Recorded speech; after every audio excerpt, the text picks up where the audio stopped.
Definition. Cellulitis, cellulitis, is a common, potentially serious bacterial skin infection. Cellulitis appears as a swollen, red area of skin that feels hot and tender. It can spread rapidly to other parts of the body. Cellulitis isn't usually spread from person to person. Skin on lower legs is most commonly affected, though cellulitis can occur anywhere on your body or face. Cellulitis might affect only your skin's surface. Or it might also affect tissues underlying your skin and can spread to your lymph nodes and bloodstream. Left untreated, the spreading infection can rapidly turn life-threatening. It's important to seek immediate medical attention if cellulitis symptoms occur. Symptoms. Possible signs and symptoms of cellulitis, which usually occur on one side of the body, include red area of skin that tends to expand, swelling, tenderness, pain, warmth, fever, red spots, blisters, skin dimpling. When to see a doctor? It's important to identify and treat cellulitis early because the condition can spread rapidly throughout your body. Seek emergency care if you have a red, swollen, tender rash or a rash that's changing rapidly. You have a fever.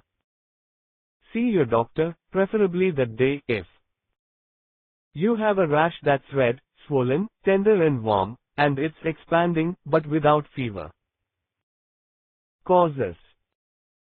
Cellulitis occurs when bacteria, most commonly Streptococcus and Staphylococcus, enter through a crack or break in your skin. The incidence of a more serious Staphylococcus infection called methicillin-resistant Staphylococcus aureus, MRSA, is increasing. Although cellulitis can occur anywhere on your body, the most common location is the lower leg. Bacteria is most likely to enter disrupted areas of skin, such as where you've had recent surgery, cuts, puncture wounds, an ulcer, athlete's foot or dermatitis. Certain types of insect or spider bites also can transmit the bacteria that start the infection. Bacteria can also enter through areas of dry, flaky skin or swollen skin. Risk factors. Several factors can place you at greater risk of developing cellulitis. Injury. Any cut, fracture, burn or scrape gives bacteria an entry point. Weakened immune system. Conditions that weaken your immune system, such as diabetes, leukemia and HIV, AIDS, leave you more susceptible to infections. Certain medications, such as corticosteroids, also can weaken your immune system. Skin conditions. Skin disorders, such as eczema, athlete's foot, chickenpox and shingles, can cause breaks in the skin and give bacteria an entry point. Chronic swelling of your arms or legs, lymphedema. Swollen tissue may crack, leaving your skin vulnerable to bacterial infection. History of cellulitis. People who previously had cellulitis, especially of the lower leg, may be more prone to develop it again. Intravenous drug use.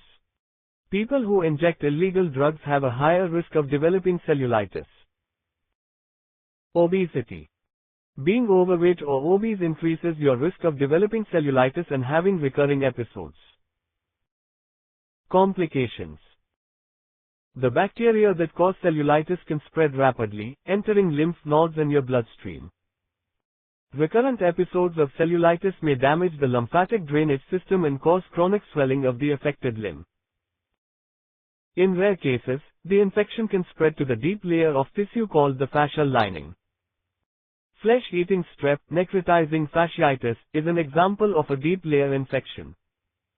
It represents an extreme emergency. Preparing for your appointment. You're likely to start by seeing your family doctor or a general practitioner, who may refer you to a doctor who specializes in skin disorders, dermatologist. If you have a severe infection, an emergency room doctor may examine you first. You may also be referred to an infectious disease specialist. Here's some information to help you get ready for your appointment. What you can do. List your symptoms, including any that may seem unrelated to the reason for which you scheduled the appointment. List key personal information, such as if you've had any recent surgeries, injuries, animal bites or insect bites. List medications, vitamins and supplements you are taking and the dosage. List questions to ask your doctor. Preparing a list of questions can help you make sure that you cover the points that are important to you. For cellulitis, some basic questions to ask your doctor include: how might I have gotten this infection? What tests do I need? Do these tests require special preparation? How is this treated? How long before the treatment starts working? What side effects are possible with this medication? I have other medical conditions. How do I manage them together? Are there alternatives to antibiotics? Is there a generic alternative to the medicine you are prescribing? How can I prevent this type of infection in the future? Do you have any brochures or other printed material that I can have? What websites do you recommend? Don't hesitate to ask other questions you have. What to expect from your doctor. Your doctor is likely to ask you a number of questions, such as: when did your symptoms start? Do you remember injuries or insect bites to that area? How severe is the pain? Does anything seem to improve your symptoms? Are you allergic to or intolerant of any antibiotics? Have you had this type of infection before? What you can do in the meantime. You may need a prescription antibiotic to clear your infection. However, until you see your doctor, you can wash the injured area with soap and water and place a cool, damp cloth over the affected area for relief. Tests and diagnosis. Your skin's appearance will help your doctor make a diagnosis. He or she may also suggest blood tests, a wound culture or other tests to help rule out other conditions. Treatments and drugs. Cellulitis treatment usually includes a prescription oral antibiotic. Within 3 days of starting an antibiotic, let your doctor know whether the infection is responding to treatment. You'll need to take the antibiotic for as long as your doctor directs, usually 5 to 10 days but possibly as long as 14 days. In most cases, signs and symptoms of cellulitis disappear after a few days.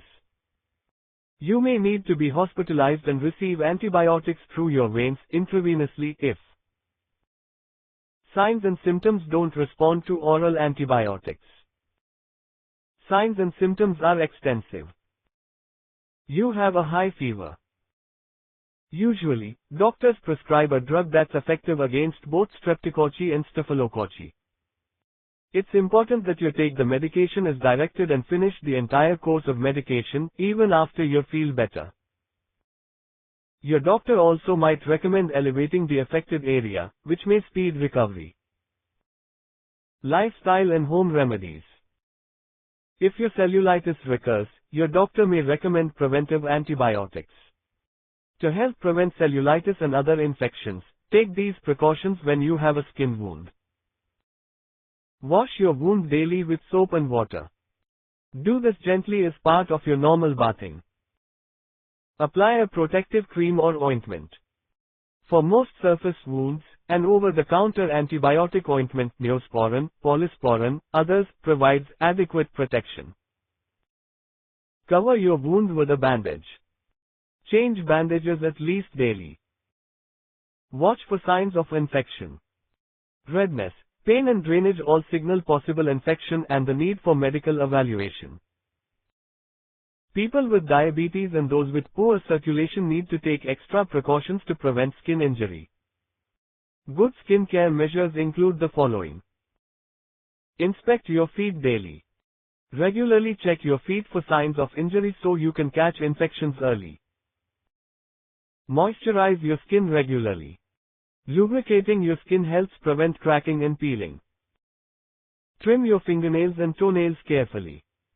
Take care not to injure the surrounding skin. Protect your hands and feet. Wear appropriate footwear and gloves. Promptly treat infections on the skin surface, superficial, such as athlete's foot. Superficial skin infections can easily spread from person to person. Don't wait to start treatment.